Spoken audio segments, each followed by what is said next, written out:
Assalamualaikum warahmatullahi wabarakatuh. Selamat siang para sahabat semuanya. Alhamdulillah, mudah-mudahan kita semua selalu dalam limpahan nikmat serta karunia Allah Subhanahu wa taala. Sahabat, beberapa hari yang lalu ini viral video beberapa orang seperti seorang ustadz yang melakukan perdebatan. Ya, kalau digambarkan itu seperti seorang ustadz salafi dan seperti ustadz ya di luar salafi. Nah, di dalam video tersebut mereka ini berdialog membahas permasalahan pemahaman. Akan tetapi digambarkan di video di sana itu bahwa yang satu itu menyikapi jalannya dialog itu dengan lembut, dengan santai, dengan senyuman, dan digambarkan itu adalah pihak yang bukan dari salafi. Akan tetapi digambarkan yang dari pihak salafi itu digambarkan bengis di sana itu, membentak-bentak, kemudian menggebrak-gebrak meja, ya dengan segala kekasaran yang ada lah, bahkan sampai hampir memukul lawan dialognya karena hanya perbedaan permasalahan pemahaman. Sabar dulu. Saya bisa seperti ini. Ketika sesuatu itu tidak dicontohkan oleh Nabi SAW, maka sesat. Apakah Anda pikir dengan seperti Anda membentak seperti ini saya jadi gentar? Tidak sama sekali. Saya bukan mau membentak, saya menyampaikan sesuatu yang hak. Saya paham yang antum sampaikan, tapi dengar dulu penjelasan saya. Bagaimana antum ini menjadi sosok seorang ustadz tapi tidak mampu mengendalikan hawa nafsunya. Ingat, Rasulullah berdakwah tidak pernah dengan yang namanya kekerasan. Bil hikmah. Ya memang benar saudara dengan kekerasan. Tapi kita lihat apabila hari ini orang berbuat amal yang tidak contohkan oleh Nabi SAW, dia antum baru punya pengikut satu, sombongnya minta ampun. Ya kan? Istighfar antum kepada Allah. boleh tanya sekarang. Sama Pak Ujang, coba tanya. Ya, kalau Pak Guru ini memang betul-betul bagus karena pendirian kita berubah, sikap kita berubah. Kalau menurut saya Pak Ujang itu salah cari guru. Justru dia berada pada guru yang Di benar. sini saya hanya sekedar menyikapi, karena memang dari awal melihat video ini sudah sepertinya janggal. Mustahil apabila seorang ustadz, apalagi bahwasanya dia adalah ustadz salafi, kemudian melakukan hal yang sedemikian itu. Sangat tidak mungkin. Karena selama saya berkecimpung kemudian berhubungan dengan para asatidz salafi, mereka itu orangnya lemah lembut, enak. Ketika diajak berdialog, mereka dialognya ilmiah. Sementara di video ini, ketika berdialog itu terlihat dari ustadz salafi itu sangat mengedepankan emosi. Bahkan ketika menyampaikan sanggahan permasalahan pemahaman itu terkesan sangat memaksakan, tidak ilmiah sama sekali. Nah, ya saya di sini sempat merasa aneh, dan ternyata terbukti di beberapa hari ini saya melihat postingan-postingan yang menunjukkan bahwasanya orang-orang yang ada di dalam video tersebut ya bukan orang Salafi ternyata.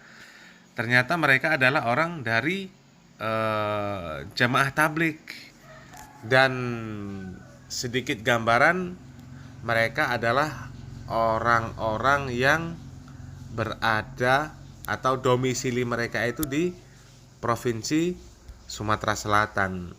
Bahkan ada beberapa screenshotan dari seseorang yang beredar bahwasanya menunjukkan bahwa rumah dia itu berdekatan.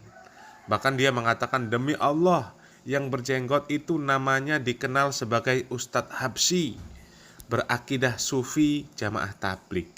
Yang satunya Abdul Khair, lebih ke NU, punya channel Asgar Blade dan pengurus PSHT di Talangpete, Palembang. Rumah kami berdekatan. Memang kalau soal akidah ini saya dan Habsyi tidak sepaham. Begitu kata komentar itu. Nah, kemudian banyak yang beredar. Kemudian sempat saya cari, ada beberapa screenshotan nama dari orang yang melakukan dialog tersebut. Ternyata di Facebook itu ada, saya cari, namanya Ikhwan Al-Habsyi.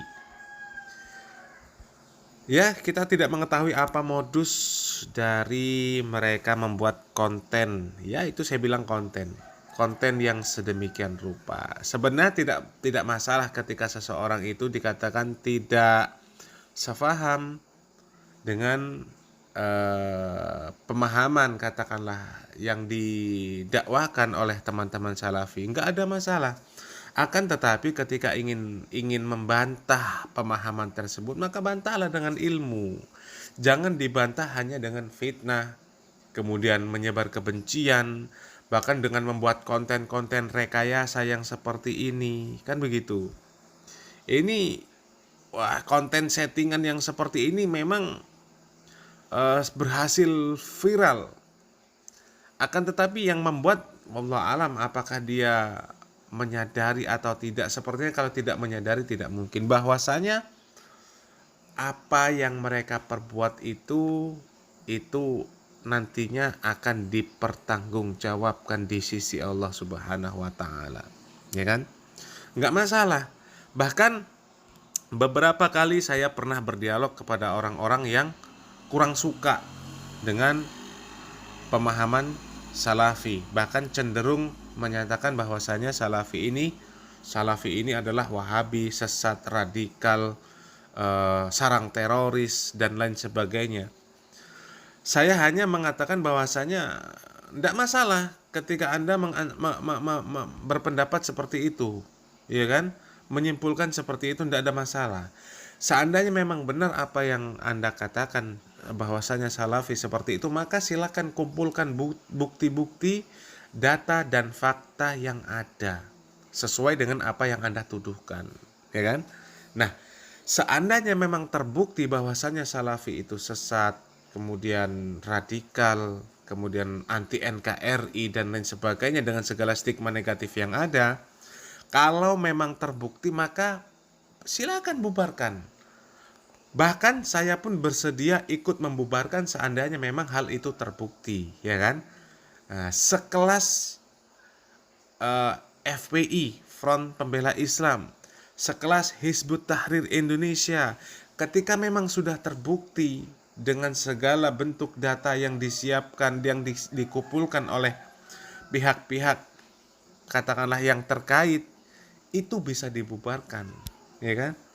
Nah, begitu juga dengan Salafi. Kalau memang terbukti bahwasanya Salafi itu anti NKRI, radikal, teroris, menyesat-nyesatkan, mengkafir-kafirkan, kalau memang terbukti, bubarkan, ya kan? Bahkan saya pernah berdialog mengatakan kalau memang terbukti seperti itu, saya pun ikut turut membubarkan, ya kan? Karena kita nggak mau dong anak kita, anak turun kita, cucu kita nantinya ikut tersesat seperti Salafi Wahabi, ya kan?